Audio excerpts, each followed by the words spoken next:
Welcome back once again, all of my low carb friends, and for those of you who are here for the first time, welcome. Today I have another very easy keto dessert recipe for you. Today I am going to show you how to make a very easy way to make keto angel food cake. This is super easy and super delicious. And if you want a printable version of this recipe, you can check out my website at janetsdeliciouslowcarbkitchen.com. You can find a printable version of this recipe and other goodies there for you.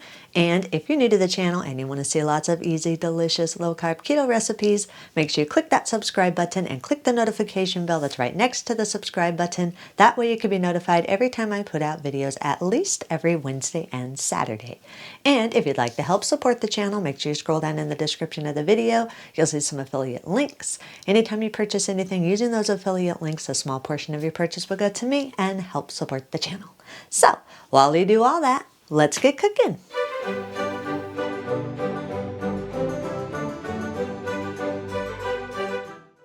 Preheat your oven to 350 degrees. Generously spray a 10-inch angel food cake pan or a bundt pan.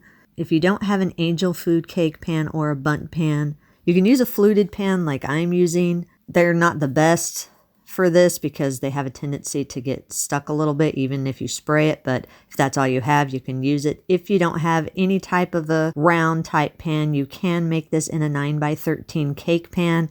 You'll just have more of a flat angel cake than a rounded angel cake, which is no big deal. It'll still taste good. So you can use it in any pan there. Whatever pan you're using, make sure it's sprayed and lined and set it aside for a minute. In a large mixing bowl, combine 96 grams or around 3/4 cup of egg white powder and 288 grams or around 1.5 cups of the granulated sweetener of your choice. I'm using granulated monk fruit sweetener. You can use whatever granulated sweetener you want. My advice is do not adjust this sweetener. Do not use more or less. Use that. Otherwise, your angel food cake will not have the right texture. Add 4 grams or around 1 1/4 teaspoons of cream of tartar. This is going to help your egg whites firm up better when you're beating them together. Whisk the dry ingredients together until everything is fully combined and there are no lumps in your dry ingredients. Attach your whisk attachment to your standing mixer. If you don't have a whisk attachment, you can use the paddle attachment or you can use a hand mixer. If you're using a hand mixer, your arm might get a little tired because you do have to beat the egg whites for a little bit, but it can be done. Turn your mixer onto low and gradually add in 532 milliliters or around 2 1/4 cups of room temperature water. Make sure you just gradually add this in small amounts and then allow it to beat in after each addition. Once the water is fully added, gradually increase the speed on your mixer to medium-high. Make sure you just gradually do this. You don't want to go full force from low to medium-high immediately. You just want to kind of gradually let it beat in a little bit, then increase a little bit more, then let it beat a little bit, and then increase a little bit more. That way you won't get air bubbles in your mixture. Once it's on medium-high, beat for 15 to 20 minutes or until stiff peaks form.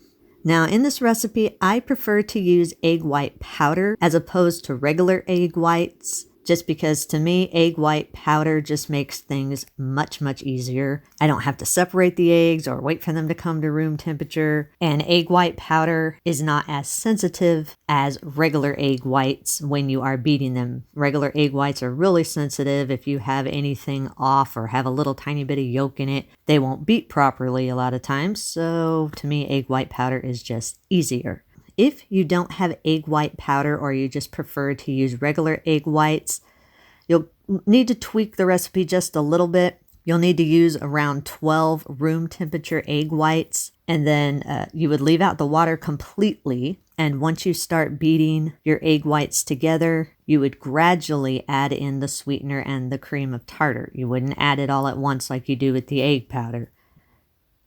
While the egg whites are beating together, in a large mixing bowl, combine 56 grams or around 1/2 cup of coconut flour and 1/4 teaspoon of salt. Sift them both together until they're fully combined and there are no lumps. Then set it aside until the eggs are completely done beating and have stiff peaks.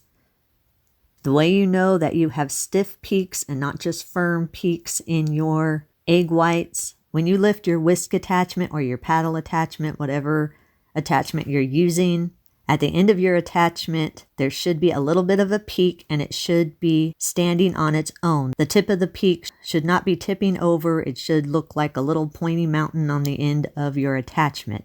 Also, when you move your bowl around, when you move it to the side or turn it upside down, your egg white mixture should stay in one place. It should not be sliding around in your bowl. It should stay firm in one place. This is how you know you have stiff peaks, not just firm peaks.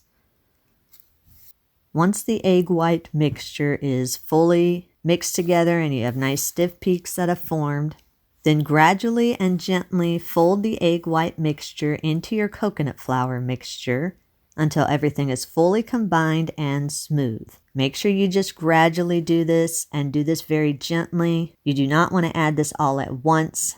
It'll be a whole lot smoother if you just add it in small amounts.